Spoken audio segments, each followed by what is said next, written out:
تو خبروں کی ایک پیاس تھی میرے اندر، تو میں نے مغرب کی نماز ادا کرنے کے فوراً بعد 7 بجے کا جو بلیٹن آتا ہے BBC پر، ٹیلی ویژن پر، وہ میں نے لگایا، اور اس میں مجھے بھارتی وزیر اعظم کی وہ تقریر پوری سننے کا موقع مل گیا جو انہوں نے امریکہ میں کانگریس اور سینٹ کا مشترک اجلاس ہوا ہے،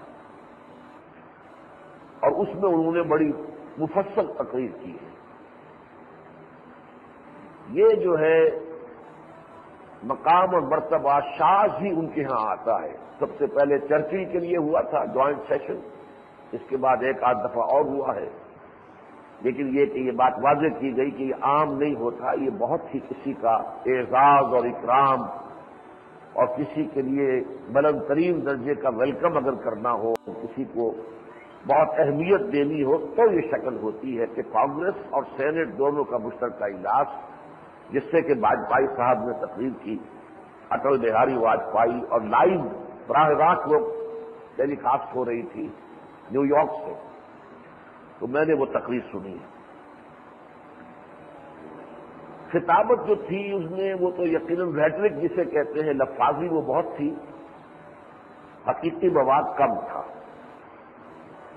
لیکن پاکستان پر اس نے بہت شدید حملے کیے ہیں نام لیے بغیر۔ خاص طور پر اس بات کو بہت نمایاں کیا ہے کہ اب یہ واحد ملک ہے دنیا میں جس نے ٹیررزم کو جہاد کا نام دے دیا ہے، اور اس کو بھی سرکاری سطح پر ایکنالج کر لیا ہے کہ یہ جہاد ہے۔ آپ کو معلوم ہے کہ امریکہ کی رائے عامہ جو ہے ٹیررزم سے کتنی خائف ہے، اور یہ جو واجپئی نے ان کی دفتی رگ پر جو ہے وہ ہاتھ رکھا ہے، اس کے یقیناً بہت دور رس نتائج نکلیں گے۔ واجپئی صاحب اگرچہ بہت بوڑھے ہیں، 80 برس سے زائد عمر ہے، مزمحل بھی تھے، نحیف بھی تھے، انہیں پکڑ کر لایا گیا ہے، جیسے انڈونیشیا کے صدر جو ہیں عبد الرحمان واحد، تو ان کو بھی، کیونکہ ان کی تو بینائی نہیں ہے، ویسے صحت اچھی ہے ان کی، لیکن ان کی اب صحت بہت خراب نظر آ رہی ہے۔ تقریر کا یہ جو ٹائم طے کیا تھا وہ 45 منٹ تھا، لیکن انہوں نے 20 منٹ کی تقریر کی ہے، وہ بھی بیٹھ کر کی ہے، کھڑے ہو کر نہیں کر سکے، اور ایسے محسوس ہوتا تھا کہ جو ان کے پاس اس تقریر کا مطلب تھا وہ ایک ایک صفحے پر 2 جملے لکھے ہوئے تھے، موٹے موٹے حروف میں غالباً، جن کو پڑھنے میں آسانی ہو، اس لیے کہ 20 منٹ کی تقریر جو ہے اس میں انہوں نے 50 مرتبہ جو ہے ورق الٹا ہے، اور اس میں بھی دقت ہو رہی تھی، بار بار جو ہے وہ صحیح طور سے ورق بھی نہیں الٹ پا رہے تھے۔ لیکن دوسری طرف جس جوش و خروش کا اظہار ہوا ہے کانگریس کے اور سینٹ کے ارکان کی طرف سے، ان کے ایک ایک فقرے پر تالیوں کا طوفان، یوں سمجھیے کہ ایک بہت بڑا ویلکم ہے جو دیا گیا ہے امریکہ کی طرف سے سرکاری سطح پر۔ ان کی ایک ایک بات کی تائید میں تالیاں بجتی رہیں مسلسل۔ اس سے یہ اندازہ ہوا کہ 6 ماہ قبل جب کلنٹن صاحب کا دورہ ہوا تھا بھارت اور پاکستان میں، تو تھوڑا سا قیام تھا صرف، اس میں جو صورتحال سامنے آئی تھی اس کا یہ ریورس ایکشن پلے ہو گیا ہے دوبارہ۔ اب اسی کا کاؤنٹر پارٹ ڈرامہ جو ہے وہ اب امریکہ میں اسی شان و شوکت کے ساتھ، جیسے لوک سبھا میں کلنٹن کو گریٹ کیا گیا تھا، اس سے کہیں زیادہ 10 گنا زیادہ گریٹ کیا گیا ہے واجپئی کو امریکن کانگریس اور سینٹ کے اجلاس کے اندر، مشترک اجلاس میں۔ اس وقت بھی ریشو پروپورشن ہمارے سامنے یہ آ گئی تھی کہ کلنٹن صاحب نے 5 دن صرف کیے تھے بھارت میں، اور 5 گھنٹے کا صرف قیام لاہور پاکستان کے لیے طے کیا تھا۔ اگرچہ بعد میں اس میں 1 گھنٹے کا اضافہ ہو گیا، وہ 6 گھنٹے ہو گئے، لیکن طے شدہ پروگرام جو ہے 5 دن کے مقابلے میں 5 گھنٹے کا تھا۔ اس وقت بھی صورت یہ ہوئی ہے کہ اگرچہ یونائٹڈ نیشنز کی جنرل اسمبلی کا جو ملینیم اجلاس ہوا ہے تو اس میں تمام سربراہان مملکت گئے ہیں، ہمارے پریم مشرف صاحب بھی گئے، انہوں نے 5 منٹ کی تقریر کی، ایسے کہ اٹل بہاری واجپئی کی بھی غالباً جو تقریر ہوئی ہے اس میں یونائٹڈ نیشن میں وہ لمبی نہیں تھی، وہ تو جیسے اور سربراہان مملکت کی تقاریر ہوئی ہیں ویسی سب کی ہونی تھی، اور وقت غالباً ہر ایک کے لیے اتنا ہی طے تھا۔ زیادہ اندیشہ تھا فیڈل کاسٹرو کا، وہ 9 گھنٹے کی تقریر کرنے کا عادی ہے، لیکن اس نے بھی ٹھیک وقت پہ تقریر وہاں ختم کر لی تھی۔ لیکن یہ کہ یہ تقابل بہت زیادہ شارپ ہے اور نمایاں ہے کہ اس موقع پر واجپئی صاحب کا 5 روزہ دورہ سرکاری امریکہ کا رکھا گیا، اور یہ واشنگٹن میں ان کا خطاب ہوا ہے، جبکہ جس طریقے سے ہمارے پرویز مشرف صاحب کو وہاں ڈاؤن گریڈ کیا گیا، یعنی یہ کہ کلنٹن سے کہیں اچانک مڈ بھیڑ ہو گئی تھی کہیں لابی میں، اس کا کہیں تذکرہ اخبارات میں آ گیا، تو اس کی بھی وضاحت کی ہے امریکہ نے، یہ کوئی باقاعدہ ملاقات نہیں تھی، یہ تو صرف یہ کہ اچانک مڈ بھیڑ ہو گئی تھی۔ یہ ریشیو پروپورشن دیکھ لیجئے، یہ ہے اصل میں تقابل جس کو کہتے ہیں کہ سائملٹینیس کنٹراسٹ۔ ایک سائملٹینیس کنٹراسٹ یہ ہے کہ ایک طرف بھارت کا سربراہ حکومت ہے، بوڑھا ہے، نحیف ہے، لیکن نمبر 1 بھارت عظیم ہے، بہت بڑا ہے۔ دوسری طرف پاکستان ہے، اس کا سربراہ اس وقت چاقو چوبند ہے، آرمی کا جرنیل ہے، صحت مند ہے، لیکن پاکستان کی حیثیت بھارت کے مقابلے میں 1/100 بھی نہیں ہے۔ پھر یہ کہ وہ سیاستدان ہے اور یہ فوجی افسر ہے۔ سب سے بڑی بات تو یہ ہے، ہمارے خلاف تو حسینہ واجد بول پڑی، بنگلہ دیش کی جو وزیر عظمیٰ ہے اس نے کہا ہے کہ جن ممالک میں فوجی حکومت ہے ان کو تو یہاں مدعو ہی نہیں کیا جانا چاہیے تھا، ان کو تو یونائٹڈ نیشنز کی ممبرشپ سے خارج کر دینا چاہیے۔ بہرحال پاکستان نے صحیح فیصلہ کیا ہے کہ ہم اس کا جواب ترکی میں ترکی نہیں دینا چاہتے، ہمارے تو برادرانہ تعلقات ہیں بنگلہ دیش کے ساتھ، ہم بگاڑنا نہیں چاہتے، جو کچھ اس نے کہا ہے ٹھیک۔ ہمارے جاوید جبار صاحب نے بڑا ہی، میں تو اس کو کہوں گا بچگانہ سا اس وقت رانگ الاپا ہے کہ ہمارے اور امریکہ کے تو تعلقات 5 دہائیوں پر پھیلے ہوئے ہیں۔ بھائی اب اس کے تذکرے کا فائدہ کیا؟ چھوڑیے، رات گئی بات گئی، اب وہ دن جو ہے طلوع ہو چکا ہے دوسرا، کہ جس میں وہ آپ کو یہاں خیر بات کہہ کر گیا ہے، کلنٹن یہاں آ کر جو ویاخیان دے گیا ہے، میں نے اس وقت بھی جو بات کہی تھی کہ وہ تو گڈ بائی کہہ گیا، اب ہمارا آپ کا کوئی، ہاں ہمیں قدر ہے، آپ ہمارے الائی رہے ہیں، آپ نے ہمارا ساتھ دیا ہے، اس کی قدر ہے۔ جیسے کوئی پرانا کوئی خادم ہو، خدمتگار ہو، اس کی خدمتیں اور اس کی خدمات کے تو اعتراف ہو، لیکن کہا جائے کہ اب آپ چھٹی کریں، اب آپ سے ہمارا کوئی تعلق نہیں ہے، تو اس کو خاص طور پر یہ دہائی دینا جو ہے بڑی بچگانہ سی بات لگتی ہے۔ ہمارے جو وزیر خارجہ صاحب تھے ان سے میڈلن البرائٹ نے البتہ بات کی ہے، اور ایک تو یہ کہا ہے کہ بھارت سے ہمارے جو تعلقات بڑھ رہے ہیں وہ پاکستان کی قیمت پر نہیں ہوں گے، یعنی پاکستان سے جیسا کچھ جو کچھ بھی تعلق ہمارا ہے وہ برقرار رہے گا، لیکن وہ جیسا کچھ اور جو کچھ ہے وہ میں پوری تقریر جو کر چکا ہوں، پہلے تو مارچ کا جو آخری جمعہ تھا اس میں یہاں کی تھی، پھر 2 اپریل کو میں نے تنظیم اسلامی کے سالانہ اجتماع کے افتتاحی اجلاس میں کی تھی۔ پاکستان ایک فیصلہ کن دو راہ پر کہ امریکہ تو ہمیں جواب دے گیا، گڈ بائی کہہ گیا، خدا حافظ کہہ گیا اور دھمکی دے گیا، جو ہم چاہتے ہیں وہ نہیں کرو گے، نمبر 1 ڈیفالٹر ہو جاؤ گے، نمبر 2 آئسولیٹ ہو جاؤ گے، تمہاری کوئی حیثیت نہیں رہے گی، تم ہماری ڈکٹیشن لو، ہماری مرضی پر چلو، ہم جو کہہ رہے ہیں اس پر عمل کرو تو ٹھیک ہے، ہم کچھ نہ کچھ تمہارا بھی نگاہ رکھیں گے، تمہاری پرانی خدمات جو ہیں ان کا کچھ نہ کچھ لحاظ رکھا جائے گا، لیکن بہرحال جو اب جیو فزیکل یا پولیٹیکو فزیکل جو حقائق ہیں وہ سامنے آ چکے ہیں، اور ظاہر بات ہے کہ اب نیچرل الائز بہت زور دے کر کہا واجپئی نے بھی ہے کہ اب یہ 2 بہت عظیم جمہوریتیں ہیں دنیا کی کہ جن کا آپس کا اتحاد اور قرب جو ہے وہ بالکل فطرت کا تقاضا ہے، اور یہ بات خالی حقیقت نہیں ہے، واقعہ یہ ہے بھارت نے ثابت کیا ہے، تعداد کے اعتبار سے اتنا بڑا ملک اور کون سا ہے جس میں جمہوریت ہو، عظیم ترین جمہوری ملک ہے، اور یہ کہ وہاں لٹریسی پرسنٹیج بھی کم ہے، پھر بھی جمہوریت چل رہی ہے۔ آج تک 53 برس میں کوئی غیر دستوری طرز عمل وہاں اختیار نہیں کیا گیا، جو کچھ ہوا دستور کے اندر ہوا۔ ایک دفعہ ایمرجنسی لگی تھی، وہ بھی دستور کے اندر لگی تھی۔ باقی الیکشنز ہیں، الیکشن سے حکومتیں بنتی ہیں، الیکشن کے نتیجے میں ٹوٹ بھی جاتی ہیں۔ اس اعتبار سے پھر کلچر کے اعتبار سے میں تفصیل سے بیان کر چکا ہوں اپنی اس تقریر میں، لہذا اس وقت تو صرف یہ عرض کرنا ہے کہ جو صورتحال اس سال 6 ماہ قبل مارچ میں ہمارے سامنے آئی تھی کلنٹن صاحب کے دورہ جنوبی ایشیا کے موقع پر، وہ مزید مؤکد ہو کر، مزید موثق ہو کر، مزید مبرہن ہو کر، مزید واضح ہو کر سامنے آ گئی ہے۔ اس وقت جو بھی صورتحال پیش آئی ہے امریکہ میں، اس ریسیپشن کی شکل میں کہ جو اٹل بہاری واجپئی کو وہاں ملا ہے،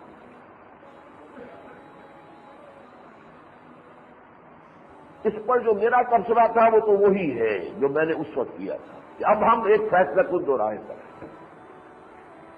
اب ہمیں بہت ہی گہرائی میں جا کر غور و فکر کر کے، ہارڈ سرچنگ کر کے، حالات کا پوری طرح جائزہ لے کر ٹھنڈے دل کے ساتھ حقائق کا مواجہہ کر کے، حقائق کو فیس کر کے فیصلہ کریں۔ اور فیصلہ یہ کہ اب دو میں سے کوئی ایک رائے، یا تو یہ کہ امریکہ کے حکم مانو، اس کی مرضی پر چلو، تو میں نے 10 نکات جو ایک ایک کر کے آئیں گے، ایک دم 10 نکات نہیں آئیں گے، وہ تو ایک ایک کر کے آئیں گے۔ سی ٹی بی ٹی آئے گا، توہین رسالت کے معاملے کے اندر ریورس گیئر لگوایا جائے گا، قادیانیوں کو غیر مسلم اقلیت قرار دینے کے قانون کو ختم کرایا جائے گا، آپ کا اس کے بعد ایٹمک جو ہے پروگرام رول بیک کرایا جائے گا، آپ کی دینی جماعتوں کے اوپر پابندیاں لگائی جائیں گی، آپ کی دینی مدارس کے اوپر کنٹرول ہوگا، جہادی تحریکوں کو ڈسارم کیا جائے گا۔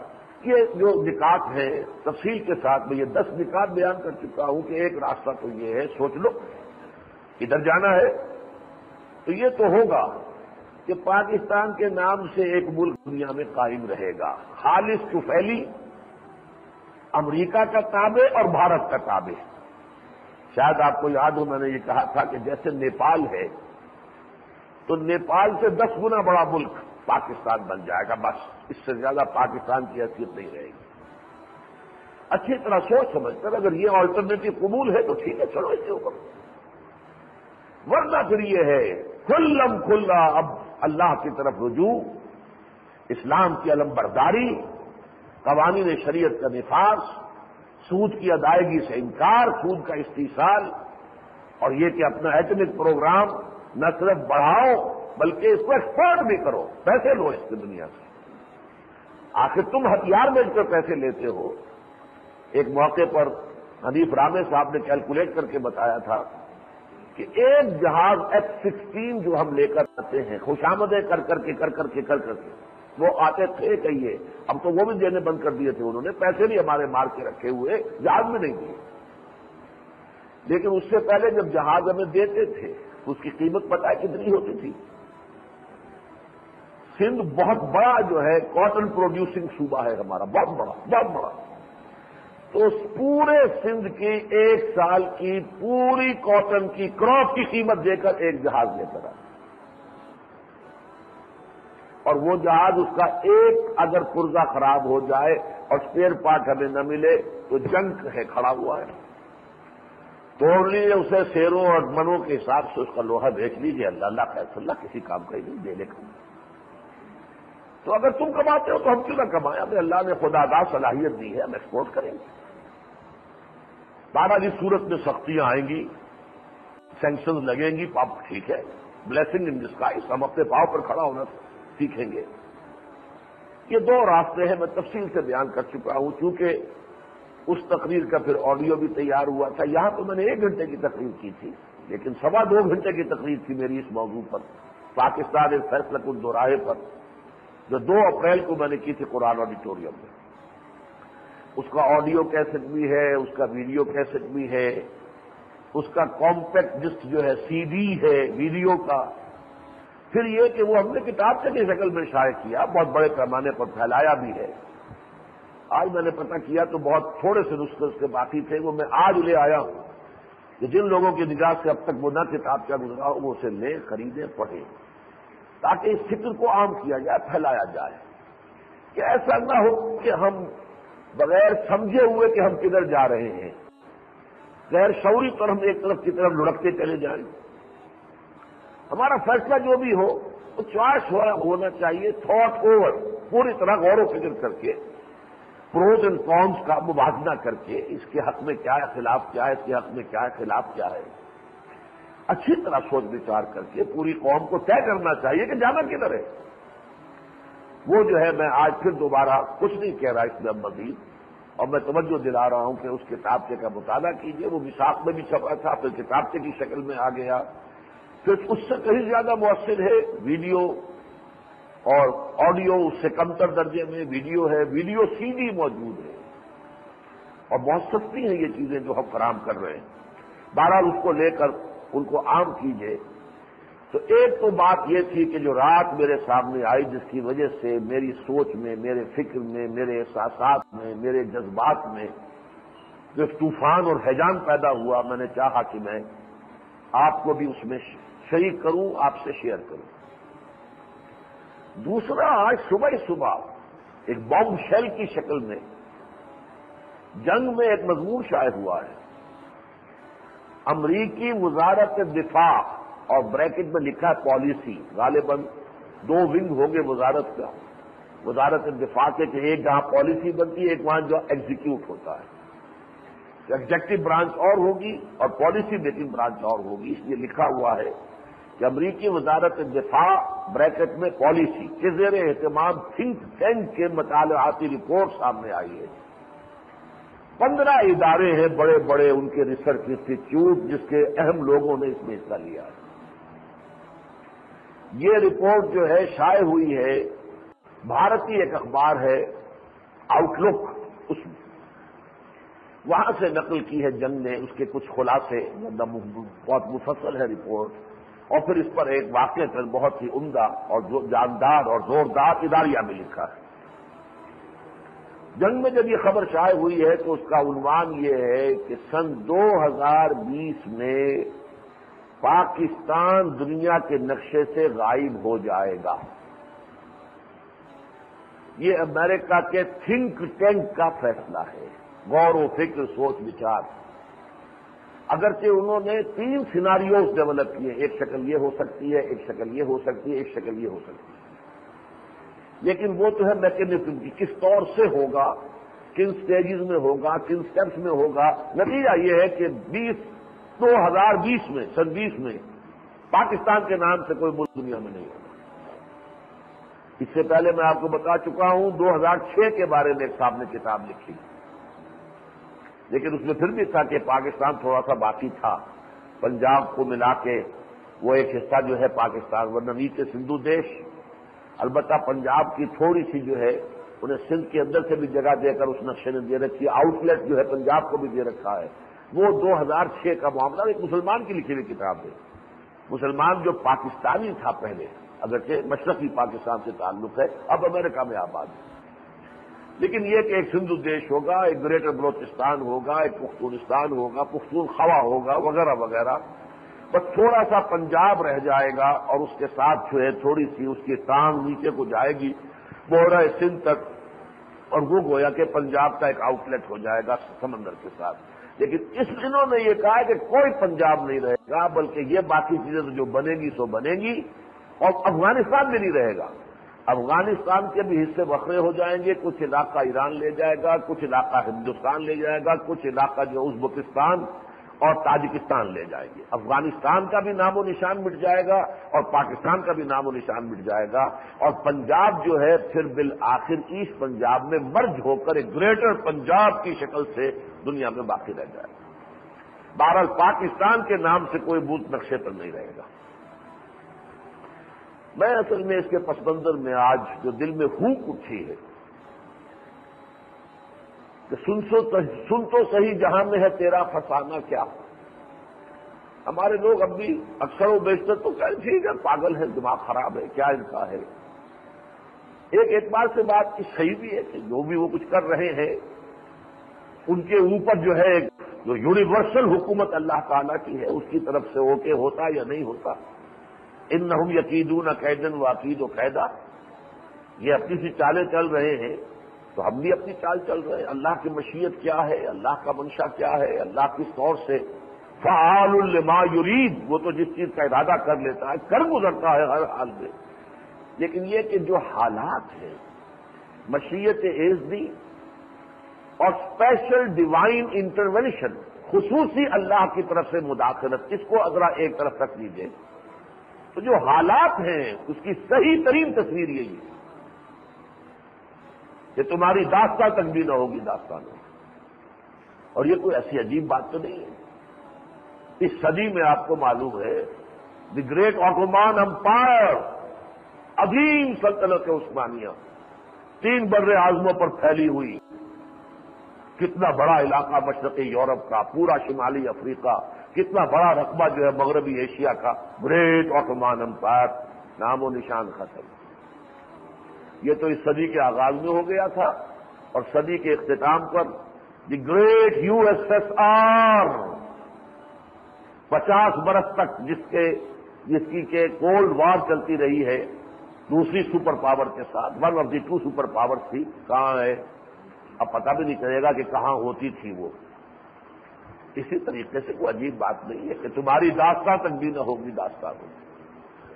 پھر آج جو اصل بات میں کہنا چاہتا ہوں وہ یہ ہے جسے میں نے ہوک سے تعبیر کیا ہے، دل کے اندر سے جو ایک کیا میں کہوں ایک آہ کی شکل میں جو بات نکلی ہے وہ یہ ہے، اگر ہم اب بھی نہ جاگے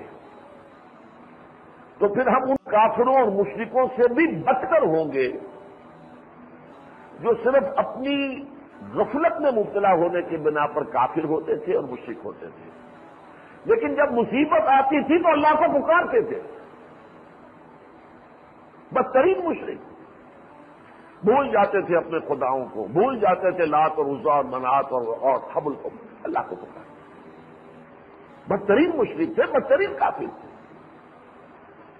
یہ وہ لوگ ہیں کہ اب اس حال میں بھی ہم اللہ کو نہ پکارے، اس حال کو پہنچنے کے بعد بھی اگر رجوع نہ کریں تو پھر اب ان سے زیادہ بدبخت، ان سے زیادہ بدبخت.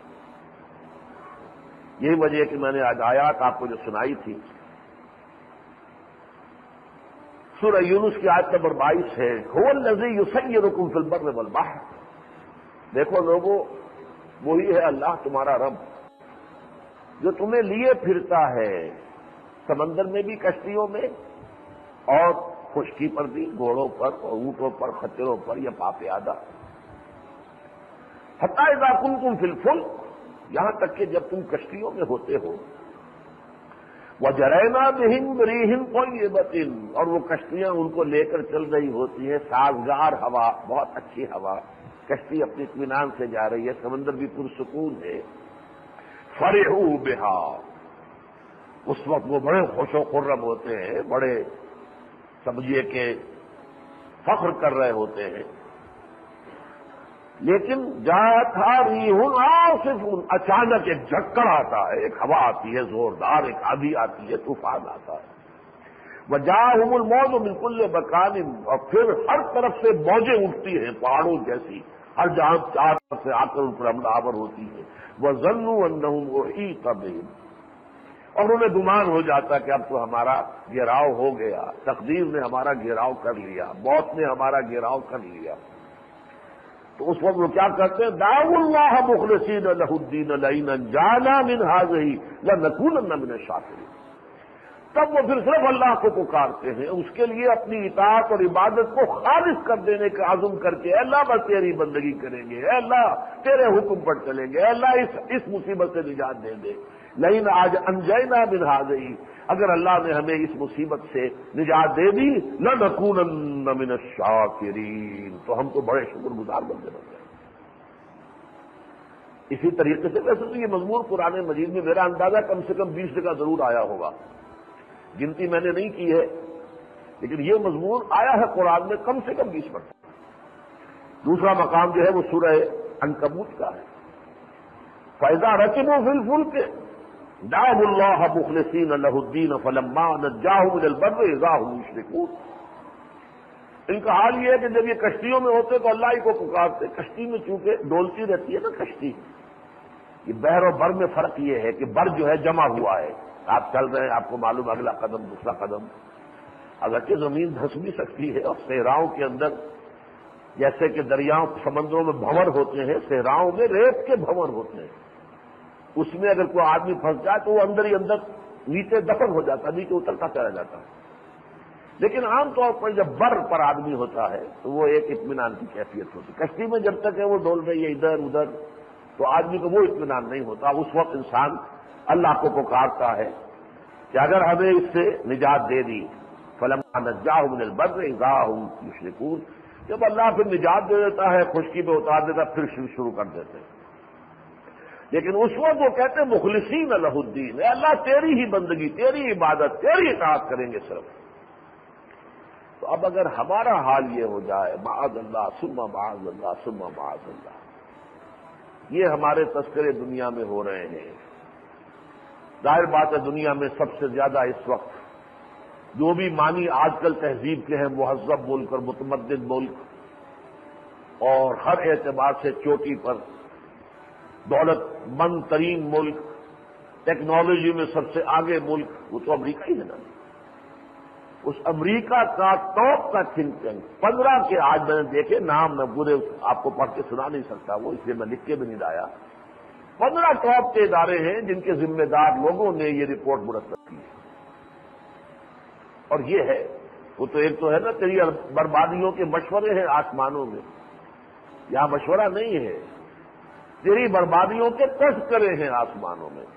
یہ سماج دنیا تو یہی ہے نا اس وقت, آسمانی دنیا جو ہے جس پر کہ سکہ چل رہا ہے امریکہ کا اور امریکہ کے حواریین کا, اور امریکہ کے پنجے میں یہ پوری یونائٹڈ نیشنز اور ورلڈ بینک اور IMF اور WTO اور ٹرپس اور امریکہ, ان تمام اداروں سمیت پنجے میں یہود کے, فرنگ کی رگے جا پنجے یہود میں.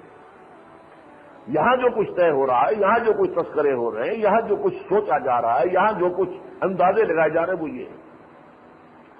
اگر اب بھی ہم نہ جاگے تو میں نے عرض کیا کہ پھر تباہی اور بربادی کے ہم مستحق ہو جائیں گے کل طور پر.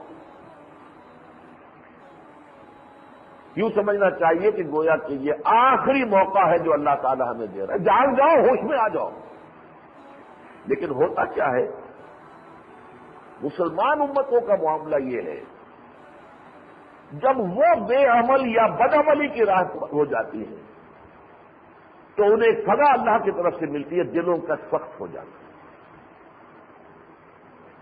دیکھیے کفار اور مشرکین میں نے کہا ان کو میں 2 کیٹیگریز میں تقسیم کروں گا, کفار اور مشرکین کو. ایک وہ جو غافلون میں سے ہیں, اولئک هم الغافلون, ان کو توحید کی دعوت پہنچی ہی نہیں, آباء و اجداد سے جو دیکھتے تھے وہی کرتے چلے آ رہے ہیں. جب نئی دعوت آئی بھی ہے تو اپرا رہے ہیں, یہ کیا بات ہے, ہمارے سارے آباء و اجداد جو ہیں وہ سب کے سب احمق تو نہیں تھے, قوم تو نہیں تھے.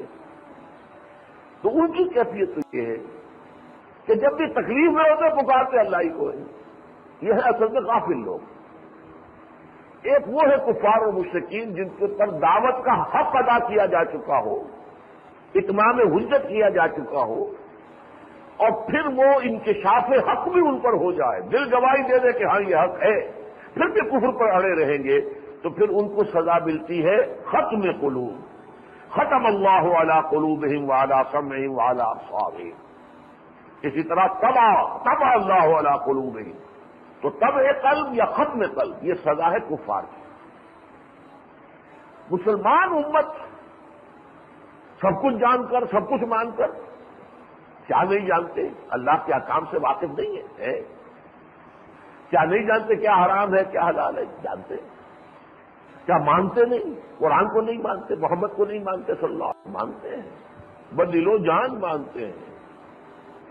حضور کی حرمت پر تو مرنے کے لیے جانے دینے کو تیار ہو جائیں گے. اے عرض پاک تیری حرمت پہ کٹ مرے ہم. عقیدے کی کوئی بات آ جائے, کہیں ختم نبوت کا مسئلہ ہو, سینکڑوں بلکہ کہتے ہیں کہ ہزاروں نے جو ہے اس وقت اپنی جانیں دی تھی 53 کے مارچ اللہ کے دوران, واللہ عالم مجھے معلوم نہیں. حال ہی میں ایک مضمون چھپا تھا بڑی تفصیل کے ساتھ جنگ میں، جس میں کہ انہوں نے پوری تاریخ بیان کی تھی کہ یہ ختم نبوت کی تحریک کیسے کیسے مرحلوں سے ہو کر گزری ہے. تو اس میں تو 10,000 کی فگر دیکھ کر میں حیران رہ گیا کہ 10,000 آدمی اس وقت مارے گئے تھے لاہور میں. لیکن میرے پاس اس کی کوئی تصدیق نہیں ہے، توثیق نہیں ہے. لیکن 12 لوگوں نے جانیں دی. لیکن عمل اپنا جو ہے، مسجد تو بنا دی دم بھر میں، پل بھر میں. ایمان کی حرارت والوں نے وہ شب بھر میں بنائی تھی. مسجد یکشم اب بھی موجود ہے شالبی کے باہر. مسجد تو بنا دی، شب بھر میں ایمان کی حرارت والوں نے. من اپنا پرانا پاپی ہے، برسوں میں نماز نہیں بن نہ سکے. جب کسی مسلمان قوم کا یہ حال ہوتا ہے تو پھر دل سخت کر دیے گا. مہر نہیں، دل کی سختی. چنانچہ ایک تو میں نے اس سلسلے میں آپ کو آیت سنائی ہے سورہ مائدہ کی، فَبِمَا نَقْضِهِمْ مِيثَاقَهُمْ وَجَعَلْنَا قُلُوبَهُمْ قَاسِيَةً. تو بسبب ان کے اپنے عہد کے توڑنے کے، انہوں نے اللہ سے عہد کیا تھا میثاق، وَإِذْ أَخَذْنَا مِيثَاقَكُمْ وَرَفَعْنَا فَوْقَكُمُ الطُّورَ. وہی میثاق ہے اب جو ہمارا ہے اللہ کے ساتھ شریعت اور قرآن کے ذریعے سے. واذکروا نعمت اللہ علیکم ومیثاقہ الذی واثقکم بہ. یاد کرو اللہ کی اس نعمت کو، شریعت اور کتاب کی نعمت، اور اس میثاق کو جس میں کہ اللہ نے تمہیں جکڑ لیا ہے.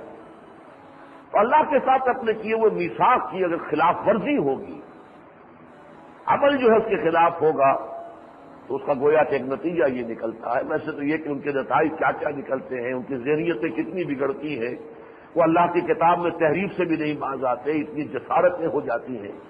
لیکن یہاں لفظ آیا ہے خاص طور پر وَجَعَلْنَا قُلُوبَهُمْ قَاسِيَةً، اور ہم نے ان کے دلوں کو پھر سخت کر دیا. یہ سختی کس درجے کی ہوتی ہے؟ مسلمان ظاہر بات ہے کن کی بات ہو رہی ہے؟ سابقہ امت مسلمہ تھی وہ. آج وہ کافر ہیں یہودی، لیکن اس وقت تو امت مسلمہ وہی تھے. اللہ کی کتاب کے امین وہی تھے، اللہ کی شریعت کے حامل وہی تھے. نبیوں ان کے ہاں سینکڑوں نبی آ گئے.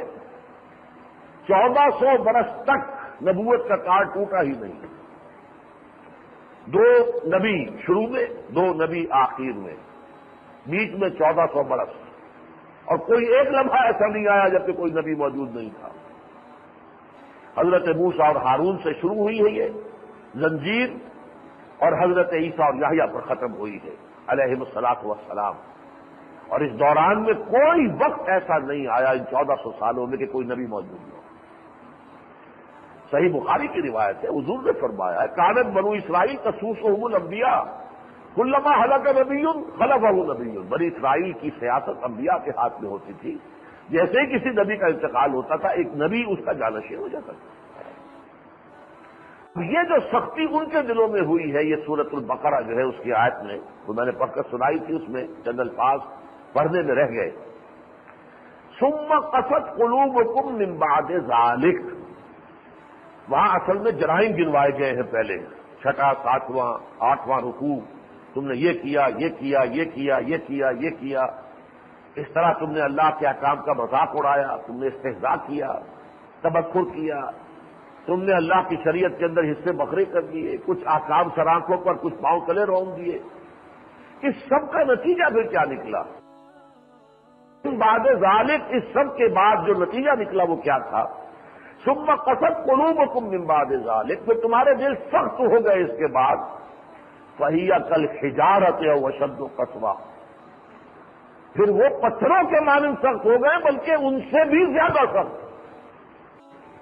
یہ فصاحت اور بلاغت کے اعتبار سے بھی قرآن مجید کا بڑا اہم مقام ہے. فرما رہے ہیں کہ وَإِنَّ مِنَ الْحِجَارَةِ لَمَا يَتَفَجَّرُ مِنْهُ الْأَنْهَارُ. چٹانوں میں سے تو ایسے بھی ہوتی ہیں جن میں سے چشمے نکل رہتے ہیں. میرے نزدیک یہاں تذکرہ ہو رہا ہے غافلین کا. وہ غافلین جو ہے جو پہلے صرف غور نہیں کیا، سوچا نہیں، حق واضح نہیں ہوا، لیکن یہ کہ حق واضح ہو گیا تو ان میں سے بہت سے لوگ ہیں جو لپٹ کر حق کو قبول کر لیتے ہیں. تو ان میں سے تو نہریں چشمے پھوٹ بہتے ہیں. وَإِنَّ مِنْهَا لَمَا يَشَّقَّقُ فَيَخْرُجُ مِنْهُ الْمَاءُ. اور ان میں سے بعض ایسے جو شک ہو جاتے ہیں اور ان میں سے پانی نکل آتا ہے. یہ وہی ہے سخت دل جو تھے لیکن ان کے اندر شگاف پڑ گیا. کوئی بات اللہ کی، جیسے آپ نے نقشہ پڑھا 7ویں پارے کی پہلی آیت، وَإِذَا سَمِعُوا مَا أُنزِلَ إِلَى الرَّسُولِ تَرَىٰ أَعْيُنَهُمْ تَفِيضُ مِنَ الدَّمْعِ مِمَّا عَرَفُوا مِنَ الْحَقِّ.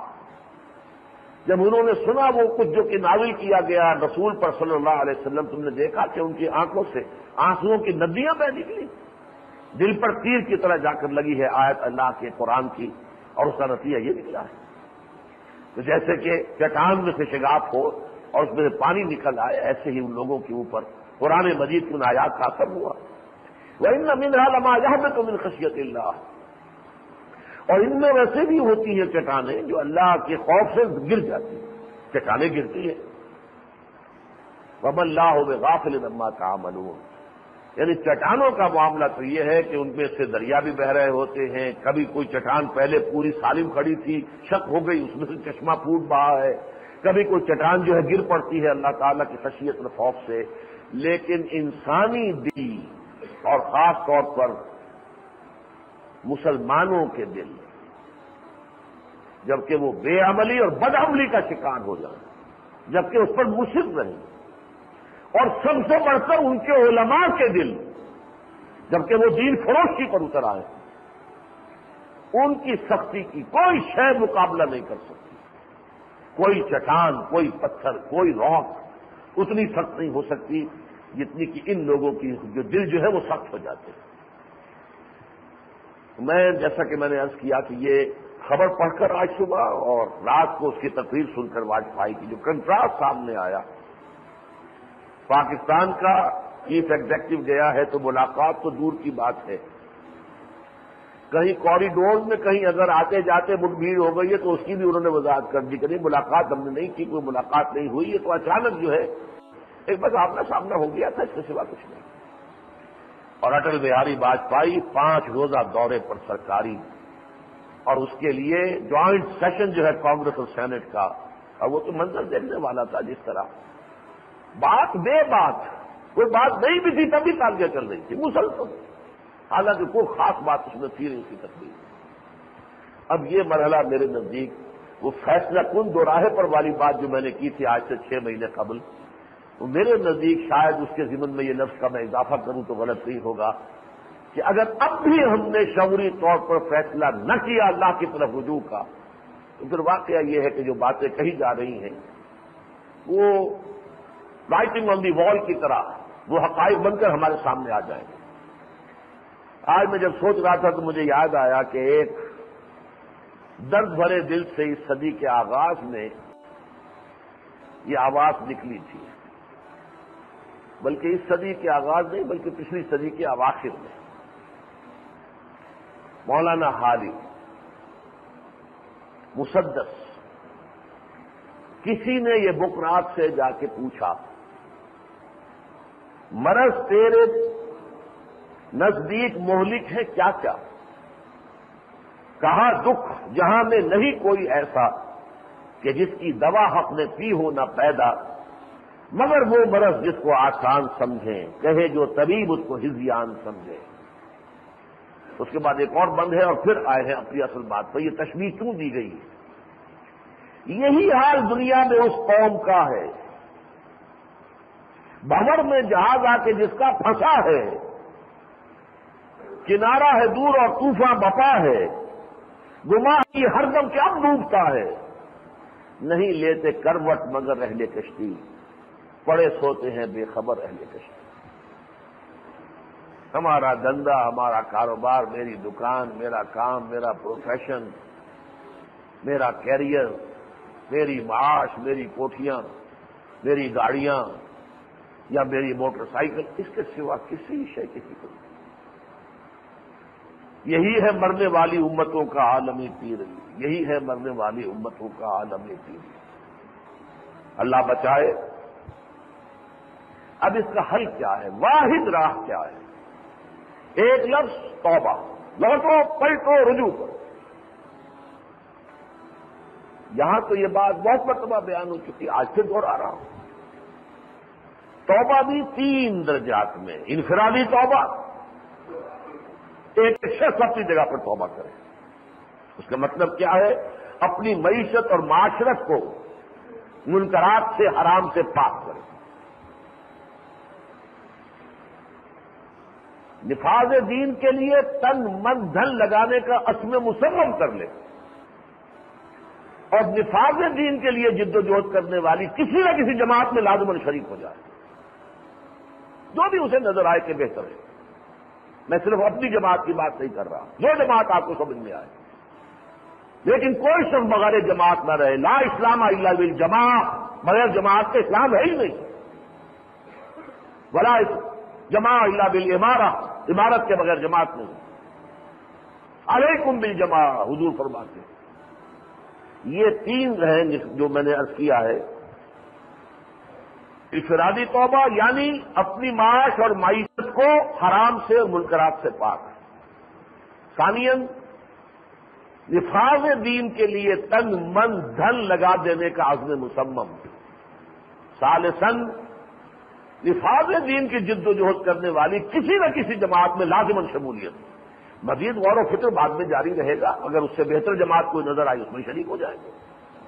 کوئی نبی کی جماعت تو ہے نہیں، سب امتیوں ہی کی جماعتیں ہیں. آج یہ اچھی لگ رہی ہے، میں اس میں شامل ہو رہا ہوں، لیکن کوئی دن بھی بغیر جماعت کے نہ گزرے.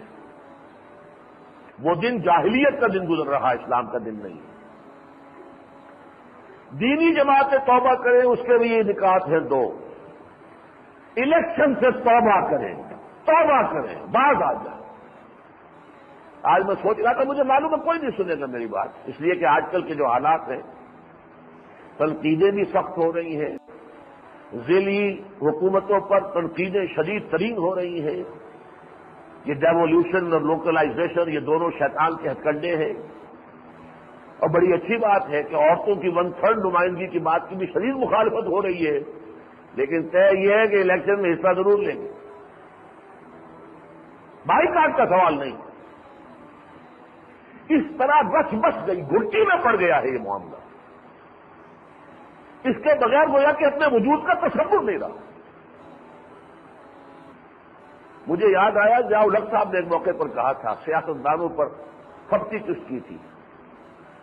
سیاستدانوں کا کیا ہے، میں ذرا ایک سیٹی بجاؤں گا، سب کے سب کتوں کی طرح دم ہلاتے ہوئے میرے پاس چلے آئیں گے. یہ الفاظ تھے. بہرحال طاقت کا زوم تھا، چیف مارشل ایڈمنسٹریٹر تھا، اور ہمارے سیاستدان بائی اینڈ لارج عام طور پر اسی طرح کے، جو بھی ذرا کو ٹکڑا دکھا دے حاضر. اس پہلو سے وہی نقشہ میرے سامنے ہے کہ صرف لوکل باڈیز، ڈسٹرکٹ گورنمنٹ کی، لیکن حصہ لے لیا ضرور. اس لیے کہ اقتدار نام کا گوشت نہ سے کوئی چھیکنا ہی صحیح، کچھ ہی ملے، کسی درجے میں ملے، کچھ تو ہو، اس سے باہر ہم نہیں جاتے. کاش کہ یہ توبہ کرے، باز آئے، اور دوسری طرف متحدہ اسلامی انقلابی محاذ بنائیں. باتیں ہو رہی ہیں، آج پھر خبر آئی ہے، مولانا نورانی میں اور قاضی صاحب کے درمیان بھی کچھ چیز طے ہوئی ہے. کبھی کسی کے درمیان، وہ امام کا میں تذکرہ کر چکا ہوں. اسلامی متحدہ انقلابی محاذ کے نام سے یہ کوئٹے میں پہلے لوکل لیول پر ایک جماعت سی بنی تھی. پھر وہ خبر ختم ہو گئی. میں نے اس وقت بھی ویلکم کہا تھا، اللہ کرے کہ یہ آل پاکستان لیول پر بن جائے. تو کوئی خبر نہیں آئی. اب یہ کہ وہ کیبل نیٹ ورک کے ضمن میں، وہاں میں نے ان ساتھیوں سے گفتگو کرتے ہوئے کہا، میں نے کہا اصل میں آپ کا حال یہ ہے کہ جب کوئی نئی پھنسی نکلتی ہے تو اس کے تو علاج کی طرف آپ دوڑتے فوراً. اب کیبل نیٹ ورک آ رہا ہے، جی نکلو جی میدان میں اور آؤ گے. اور بھائی خدا کے بندے، یہ سود اس سے 1000 گنا بڑی لعنت چلی آ رہی ہے آپ کے ملک میں، اس کے خلاف کوئی تحریک آپ نے نہیں چلائی. حضور فرماتے ہیں کہ الربا 70 حروبا اور جزن ایسرھا ان ينكح الرجل امه. یہ ساری بے حیائی پھیل جائے گی تو زیادہ زیادہ یہی ہوگا نا کہ ماں کے ساتھ بھی انسان غلط حرکت کر بیٹھے. یہی ہوگا اور کیا ہوگا؟ وہ پہلے سے ہو رہا ہے، 1000 گنا ہو رہا ہے اس سے. لیکن یہ کہ ہے بس نیا چونکہ ایک پھنسی نکلی ہے. لیکن پھر بھی میں نے کہا آپ جو بھی کر رہے ہیں چیزیں ٹھیک ہیں، ہماری بھی آپ کے ساتھ، لیکن آپ اپنے اپنے لیڈروں پر، مولانا فضل الرحمان صاحب کی جماعت کے لوگوں نے کہا، انہوں نے کہہ دیا بس آگے نہ بڑھنا، بس رابطہ فرق ہو، اس سے آگے نہیں. میں نے جماعت اسلامی کے لوگ بھی وہاں موجود تھے، میں نے کہا کہ آپ جا کے قاضی حسین احمد صاحب کے دروازے پر دھرنا دے کر بیٹھیے کہ بنائیے محاذ، شامل ہو ان جماعتوں کے اندر. آپ اسلام آباد میں دھرنا دیتے ہیں، پہلے جا کر قاضی حسین احمد صاحب پہ دھرنا دیجیے. بہرحال اب خبر آئی، اللہ کرے جمع ہو جائے، لیکن جمع ہو باقاعدہ منظم، اس کا اتحاد کا کوئی دستور بھی ہو، اس کے قواعد ہو، کس طرح فیصلے ہوں گے، کون شامل ہوگا، کیسے شامل ہوگا. جیسے کبھی پی ایل اے کا معاملہ تھا، جیسے کبھی ایم آر ڈی کا معاملہ تھا. لوز قسم کی ایسوسیشن سے ہی کام نہیں ہوگا. اور کاش کہ اس اتحاد کے اندر پھر امر بالمعروف نہی عن المنکر کے لیے طاقت فراہم کی جائے. یہ توبہ ہوگی دینی جماعتوں کی. تیسری توبہ حکومت کی ہے. نمبر 1، اسلامی قوانین کی تنفیذ کے لیے ہمارے کانسٹیٹیوشن میں جو مشینری ہے بس اسے چالو کرنا ہے. اس پر 3 بریک لگے ہوئے ہیں، وہ بریک ہٹا دو. اور یہ کہ وہاں جو ہے زیادہ تعداد میں ججز ہوں تاکہ تیزی کے ساتھ معاملات نپٹے.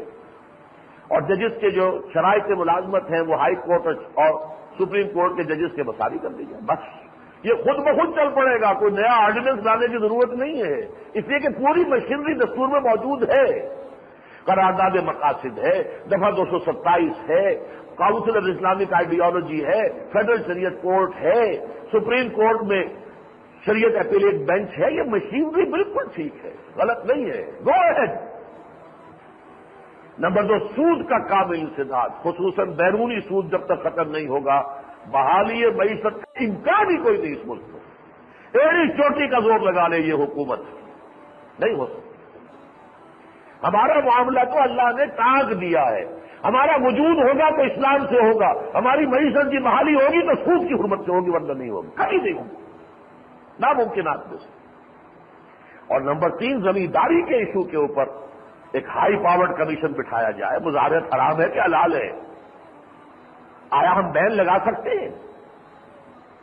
اگر امام ابو حنیفہ کی رائے ہے کہ حرام ہے تو بین تو لگا سکتے ہیں. جس کی زمین وہ خود کاشت کرے، کوئی مظاہرے نہیں ہوگا. اور نمبر 2 یہ کہ آیا یہ خراجی ہے کہ اچھلی ہے؟ اگر طے ہو کہ خراجی ہے تو نیا بندوبست اراضی کیا جائے. ہر کاشتکار کو آپ ایک مربع دیجیے، کوئی زمیندار بیچ میں نہیں، کوئی لینڈ لارڈ نہیں، کوئی جاگیردار نہیں، کوئی وڈیرا نہیں، براہ راست خراج جائے گا خزانے کے اندر. اور بہت سے جو نہایت منحوس اور نہایت ہی جو غلط قسم کے ٹیکسز ہیں ان سے انسانوں کو نجات مل جائے گی. یہ توبہ حکومت کی ہے. بہرحال گزشتہ جمعے میں اس موضوع پر تفصیل سے گفتگو کر چکا ہوں کہ نفاذ اسلام وہ محمود احمد غازی صاحب نے چونکہ چند باتیں کر دی تھی مبینہ طور پر تو میں نے وضاحت کی تھی، اس کی تلخیص جو ہے تازہ ندائے خلافت میں آ گئی ہے. اب چند ایک باتیں اور ہیں. ایک تو یہ کہ کچھ سننے میں آ رہا ہے نواز شریف صاحب کے دور میں کچھ قرآن مجید کی تعلیم، کچھ عربی زبان کا ہمارے اسکولوں کے نصاب میں، کالجوں کے نصاب میں چیز داخل کی گئی تھی. اب وہ کچھ تو چل نہیں پائی، ہاف ہارٹڈ ہوگی، اس لیے کہ جو محکمے کے اندر ٹاپ پر بیٹھے ہوئے لوگ ہیں ان کے نزدیک ان چیزوں کی اہمیت کوئی نہیں ہوتی، وہ سب کے سب ویسٹرن ٹرینڈ ہیں، لہذا اس پر صحیح طور سے ان دی رائٹ ارنس جسے کہتے ہیں عمل نہیں ہوا. کچھ میرے نزدیک وہ فیصلہ تھا بھی عاجلانہ اور غیر منطقی تھا. اس کے لیے جو شکل ہونی چاہیے وہ یہ ہے، سنا ہے کہ ابھی کوئی گفتگو شنید ہو رہی ہے، زبیدہ جلال صاحبہ جو ہیں وہ کوئی شاید 2-3 دن میں کوئی میٹنگ انہوں نے بلائی ہے جس میں غور ہوگا. تو میں بھی یہ چند باتیں ریکارڈ پر لے آنا چاہتا ہوں، وہ بھیج بھی دیں گے انہوں نے لکھ کر. پہلی بات یہ ہے کہ عربی زبان کو پہلی جماعت سے شروع کیجئے جیسے آپ نے انگریزی کا معاملہ کیا ہوا، ہلکے ہلکے ہلکے ہلکے ہلکے ہلکے. میٹرک تک فارغ ہوتے ہوئے، میٹرک بھی اب اندازہ 12 سال کا کر دیں گے بجائے 10 کے. واقعہ یہ کہ اتنی عربی انسان پڑھ لے گا طالب علم کہ پھر اسے کسی ترجمے کی ضرورت نہیں. ہم نے میٹرک تک پڑھی تھی عربی، 12 سال نہیں، میٹرک تک، پہلی جماعت سے بھی نہیں، 5ویں سے شروع کر کے 10ویں تک 6 سال پڑھی. نمبر 2 یہ کہ قرآن حکیم کی چھوٹی چھوٹی آیتیں اخلاقیات سے متعلق، لمبی صورتیں نہیں، لمبی صورتوں میں مضامین بڑے مشکل بھی آ جاتے ہیں، ان کو سمجھنے کے لیے انسان کے ذہن کا اپنا لیول اونچا ہونا چاہیے. فقہی مباحث آ رہے ہیں، کچھ اور مباحث آ رہے ہیں، لیکن اخلاقیات پر، ایمانیات پر، دین کی بنیادی تعلیمات پر چھوٹی چھوٹی آیتیں، اور اس طرح حدیثیں جو ہیں جوامع الکلم ہمارے عربی کے کورس میں 9ویں جماعت 10ویں جماعت دونوں میں ایک ایک چیپٹر تھا جوامع الکلم. حضور نے فرمایا اوتی تو جوامع الکلم، مجھے اللہ تعالیٰ نے بڑی جامع کلمات عطا کیے ہیں، چھوٹی چھوٹی حدیثیں تاکہ وہ اکبر ہو جائے، یاد ہو جائے. بس یہاں تک ہونا چاہیے معاملہ، میٹرک تک، اس سے زیادہ نہیں. البتہ یہ کہ اس کے بعد قرآن حکیم کی اصولی ہدایت پر مشتمل مقامات اور اس کے اوپر مبنی ایک منتخب نصاب اچھی طرح پڑھا دیا جائے. اس میں بھی فقہی بحثیں نہ ہو، تاریخی بحثیں نہ ہو جن میں اختلاف کی گنجائش ہوتی ہے، دین کی بنیادی تعلیمات. اس کے بعد BA لیول پر تفسیر کا کوئی حساب رکھ لیں. اگر اس طرح کوئی ہوگا تب تو یہ بات ٹھیک چل سکتی ہے اور چلنی چاہیے، اور یہ ہمارے مسائل کا بہت بڑا حل ہے. بہرحال ایسا نہیں ہونا چاہیے کہ اس کو جو قدم اٹھایا گیا کلیتاً واپس لے لیا جائے. اس میں اصلاح کی جائے، جہاں کوئی غلطی ہو گئی تھی جلدی میں اس کی اصلاح کر لی جائے. ایک یہ کہ پچھلی مرتبہ ایک صاحب نے مجھے 4-5 سوالات لکھ کر دیے تھے، چونکہ انہوں نے اپنا نام بھی دیا ہے، عہدہ بھی دیا ہے. پروفیسر سیف اللہ انصاری صاحب، چیئرمین پاک اسٹینڈرڈز گروپ آف اکیڈمیز. تو میں جلدی سے ان کے یہ 5 سوالات کا تذکرہ کر رہا ہوں. انہوں نے یہ فرمایا کہ آپ کی اطاعت کے لیے عرض ہے کہ فقہ چاہے حنفی ہو یا کوئی اور کتاب و سنت سے باہر نہیں ہے. ایسا جملہ کہ آئین میں یا کتاب و سنت میں فقہ کا ذکر نہیں ہے بالکل غلط ہے. میری بات غلط سمجھے وہ، مطلب میں نے یہ کہا تھا آئین میں کسی فقہ کا ذکر نہیں، حنفی، مالکی، شافعی. باقی یہ کون سا نہیں جانتا کہ یہ تمام فقہیں جو ہیں وہ قرآن اور سنت سے مستنبط ہیں، ماخوذ ہیں اس حوالے سے، لیکن کسی فقہ کا تذکرہ آئین میں نہیں ہے. حنفی جیسے کہ آپ کو معلوم ہے کہ اب افغانستان میں فقہ حنفی معین طور پر ہے کہ اسی فقہ پر نظام چلے گا، اور ایران میں فقہ جعفری معین ہے، دستور میں لکھا ہوا ہے. تو ہمارے دستور میں کسی فقہ کا ذکر نہیں، کتاب و سنت کا ذکر ہے. البتہ یہ تمام فقہ، جعفری فقہ بھی کتاب و سنت سے ماخوذ ہے. البتہ یہ کہ ان کی چونکہ احادیث کے ذخیرے علیحدہ ہیں، وہ صحیح مسلم صحیح بخاری کی روایت جو ہے وہ نہیں قبول کریں گے جب تک کہ ان کے اپنے ذخیروں میں نہ ہو. اس لیے ہمارے ان کے درمیان فصل ہے، ورنہ اصلاً تو وہ بھی در حقیقت کتاب و سنت ہی سے استنباط کرتے ہیں.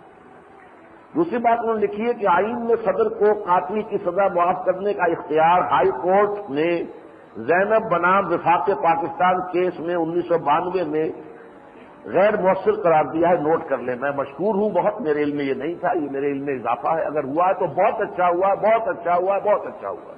اس لیے کہ یہ دستور کے اندر ایک خالص غیر اسلامی شپ تھی.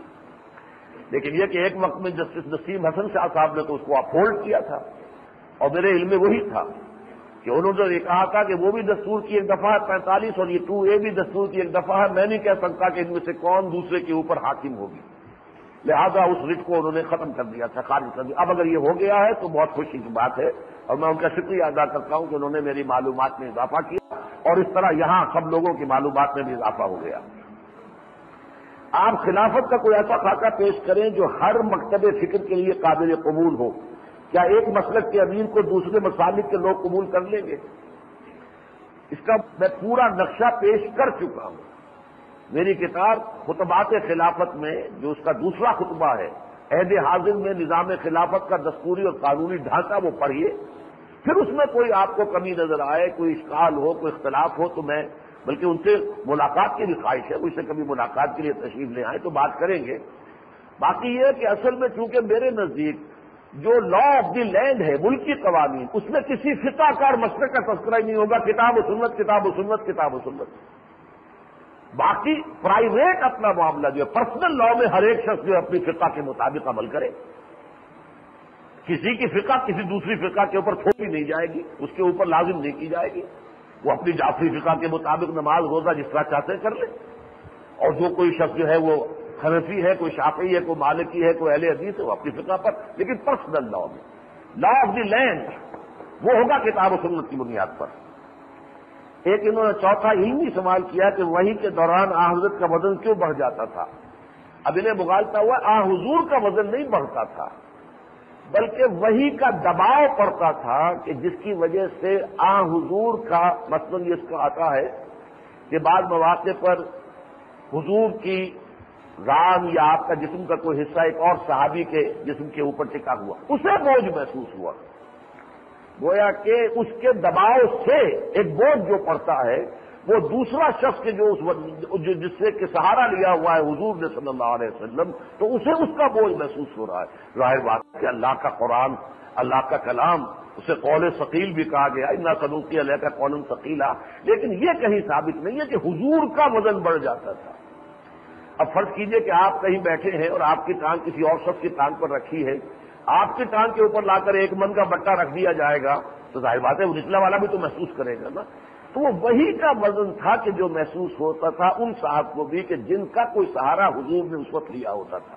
یہ ثابت نہیں، وہ آپ کی ران کا وزن نہیں بڑھتا چاہے اس کے اوپر 1 من کا بٹا رکھا ہو، وہ تو وضو کا تو وہی رہے گا وزن جو پہلے تھا۔ آخری سوال ان کا یہ کہ اہل بیت رسول کی فضیلت قرآن و حدیث سے ثابت ہے، آپ ان کی فضیلت کے منکر کیوں ہو رہے ہیں؟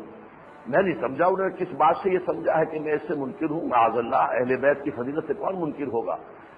میں سمجھتا ہوں اس کا ایمان ہی درست نہیں ہے۔ لیکن اہل بیت سے مراد کیا ہے؟ قرآن مجید کے روح سے اصل اہل بیت ہے حضور کی ازواج مطہرات۔ ہم بھی کہتے ہیں، میرے گھر والے یوں کہتے ہیں۔ وہ گھر والے کون ہوتے ہیں؟ بیویوں کا نام لینے کی بجائے بیوی کہنے کی گھر والے کی ذرا، وہ گھر والے در حقیقت جو ہے اہل بیت وہ اصل میں اصلاً ازواج مطہرات ہیں۔ اس کا ذکر جو ہے حضرت ابراہیم علیہ السلام کی جو زوجہ محترمہ تھی حضرت سارہ سے جب فرشتوں نے خطاب کیا تو السلام علیکم ورحمۃ اللہ علیکم اہل البیت، اہل البیت کہا انہیں، گھر والی حضرت ابراہیم کی گھر والی تھی۔ اور اسی طریقے سے ازواج مطہرات سے خطاب کر کے کہا گیا سورہ احزاب میں کہ اللہ تعالیٰ چاہتا ہے اے نبی کے اہل بیت ان یطہرکم تطہیرا، کہ تمہاری مکمل تطہیر کر دے۔ تو وہاں اہل بیت سے مراد ہے ازواج مطہرات۔ البتہ حضور نے فرمایا اے اللہ یہ بھی میرے اہل بیت ہیں۔ حضرت علی، حضرت فاطمہ، حضرات حسنین، ان کو بھی آپ نے شامل کیا، ایک چادر کے اندر ان کو لے لیا، اے اللہ یہ بھی میرے یہ بھی اہل بیت ہیں۔ لیکن بدقسمتی سے یہ کہہ دیا گیا کہ شاید یہ ہی اہل بیت ہے، نہیں، اصل اہل بیت حضور کی ازواج مطہرات ہیں۔ ایک اور بات یہ ہے کہ ہمارے ایک محترم ساتھی میرے محمد بشیر ملک صاحب، یوں سمجھیے کہ تقریباً 30 سال تک میری ان کی رفاقت رہی ہے۔ ان کا انتقال ہو گیا ہے، وہ گئے ہوئے تھے بحرین اپنے بیٹے کے پاس، اکلوتا بیٹا ہے ان کا، تو اس کے لیے آج ان کا فون آیا تھا صبح کہ آپ غائبانہ نماز جنازہ ادا کروا دیں۔ تو میں نے عرض کیا تھا کہ غائبانہ نماز جنازہ کا میں قائل نہیں ہوں۔ غائبانہ نماز جنازہ صرف اس شخص کی پڑھی جاتی ہے جس کے بارے میں یہ گمان ہو کہ اس کی نماز جنازہ کہیں نہیں پڑھی گئی۔ جیسے حضرت نجاشی کا معاملہ ہوا تھا کہ وہاں چونکہ کوئی اور مسلمان تھا ہی نہیں، جو مسلمان مہاجر گئے تھے وہ بھی واپس آ چکے تھے، لہذا گمان غالب تھا کہ ان کا انتقال ہوا ہے رحمۃ اللہ علیہ، تو ان کی نماز جنازہ نہیں ہوئی ہوگی، لہذا حضور نے پڑھائی، اور کسی کی نماز جنازہ کا حضور کا پڑھانا ثابت نہیں۔ البتہ میں نے ان سے وعدہ کیا ہے کہ مفصل دعا ان کے لیے ہم کریں گے، آپ دعا مانگ لیجیے۔ اللهم اغفر له وارحمه وادخله في رحمتك وحاسبه حسابا يسيرا۔ اللهم اغفر له وارحمه وادخله في رحمتك وحاسبه حسابا يسيرا۔ اللهم نور مرقده واكرم منزله والحقه بعبادك الصالحين۔ اللهم انه كان من عبادك خلقته وهديته للاسلام وانه يحتاج الى مغفرتك ومن يغفر الذنوب الا انت فاغفر له مغفرة من عندك وارحمه انك انت الغفور الرحيم۔ وصلی اللہ تعالی علی خیر خلقہ محمد وآلہ واصحابہ اجمعین۔